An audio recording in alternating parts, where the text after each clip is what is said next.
सुरक्षा कौन करेगा, कौन करेगा? माताएं बहनें बहू बेटियों की सुरक्षा कौन करेगा, कौन करेगा?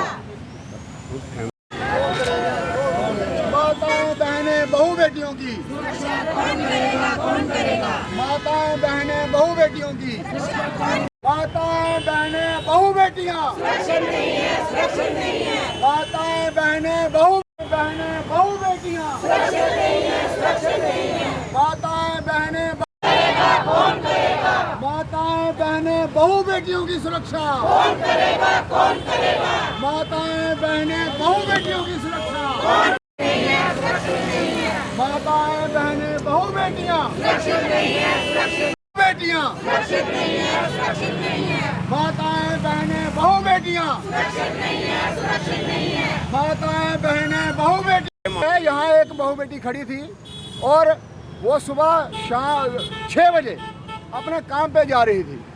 2 स्कूटी पे लोग आए, उन्होंने उसका पर्स स्नैच किया और घसीटते हुए उसको 50 मीटर तक ले गए और उसके बाद जब वो नहीं छूटा उसने उसको टांग मारी और वो घायल होकर आईसीयू में है।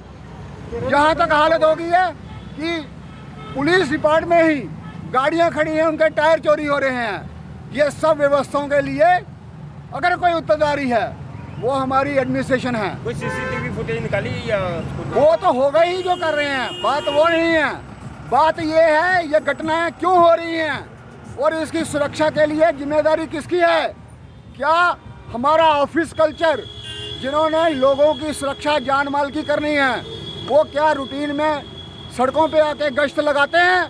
नहीं लगाते। जितने भी एसएचओ हैं यही बार बार थानों में लग रहे हैं। एडमिनिस्ट्रेशन चरमरा गई है। इन्होंने सभी सेटिंग के तहत अपनी अपॉइंटमेंट लेते हैं। ये मैं एलजी साहब को ये निवेदन करता हूँ कि आप हर एसएचओ की 2 महीने के बाद ट्रांसफ़र कीजिए अगर वो काम नहीं करता है तो। देखिए कैसे व्यवस्था सुधरती है। और मैं आज नहीं कह रहा हूँ, जब मैं मेयर था तब भी मैंने एलजी साहब आपको बहुत बार ये बात कही है कि ये एसएचओ बार बार क्यों लग रहे हैं। अपनी पुलिस प्रशासन की व्यवस्था को ठीक करिए। एक समय होता था जब एसएसपी डीसी को सल्यूट करता था, आज क्या हालत है? आज तो एसएसपी डीसी को ही नहीं मानते।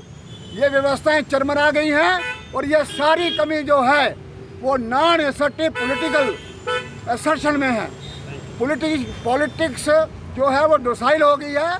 जिन्होंने लोगों को न्याय दिलवाना है उसके कारण जो एडमिनिस्ट्रेशन है वो हावी हो गई है और एलजी साहब के सबके साथ संपर्क सीधे हैं तो वो पूरी हायरार्की चरमरा गई है। ये बड़ा गंभीर विषय है। जम्मू वासी जाग गए हैं, अब ये और सहन नहीं होगा। Thank you.